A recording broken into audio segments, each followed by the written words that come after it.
সজীব ওয়াজেদ জয় তাল অবস্থায় ফুটপাতের মধ্যে গাড়ি তুলে দিয়েছিল, একজনকে মেরে ফেলছে। সদ্যই ক্ষমতায় এসেছে বিএনপির নেতৃত্বাধীন সরকার। বাংলাদেশের প্রথম নারী প্রধানমন্ত্রী হিসেবে মাত্রই শপথ নিয়েছেন বেগম খালেদা জিয়া।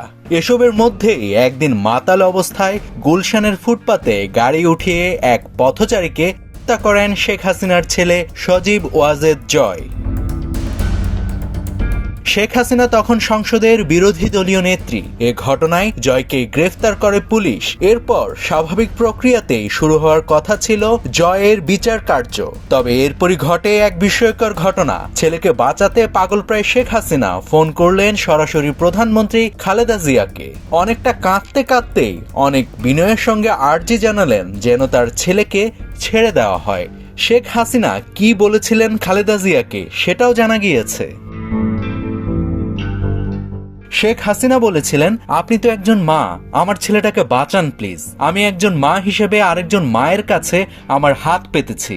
জানা গেছে এই অনুরোধের প্রেক্ষিতে খালেদা জিয়ার হস্তক্ষেপে মুক্তি পান সজীব ওয়াজেদ জয়।